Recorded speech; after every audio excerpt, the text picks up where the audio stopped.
बातमी. दहशतवादाच्या विरुद्धच्या लढाईत रशियानं भारताला पाठिंबा दिला आहे.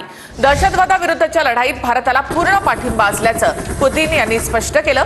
पंतप्रधान मोदी आणि रशियाचे राष्ट्राध्यक्ष पुतीन यांच्यामध्ये फोनवरून संवाद झाला आहे.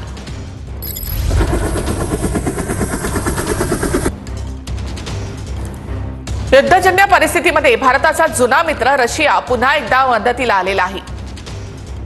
रशियाचे राष्ट्रपती पुतीन यांनी पंतप्रधान मोदींना फोन केला.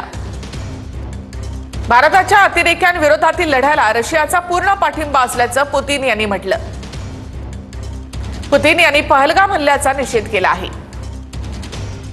पुतीन यांनी हल्ल्यामध्ये मृत पावलेल्यांच्या प्रती संवेदना व्यक्त केली आहे.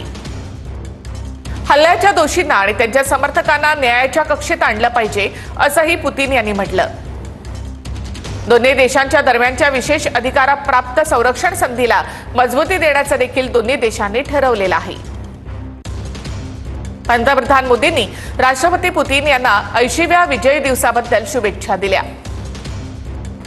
मोदींनी पुतीन यांना यावर्षीच्या वार्षिक शिखर संमेलनाचं निमंत्रण सुद्धा दिलं. परराष्ट्र मंत्रालयाचे प्रवक्ते रणधीर जयस्वाल यांनी ही माहिती दिली आहे.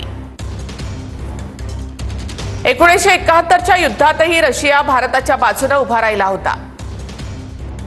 रशिया भारताच्या बाजूने आल्यामुळे पाकिस्तानला मोठा हादरा बसलाय.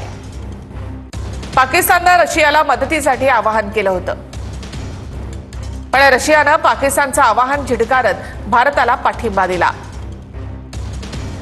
युद्धजन्य परिस्थितीमध्ये रशियाचा भारताला पाठिंबा हा आंतरराष्ट्रीय स्तरावर भारताचा विजय असल्याचं बोललं जातंय. रशियानं भारताला पाठिंबा दिल्यामुळे चीनलाही पाकिस्तानला पाठीशी घालताना विचार करावा लागेल.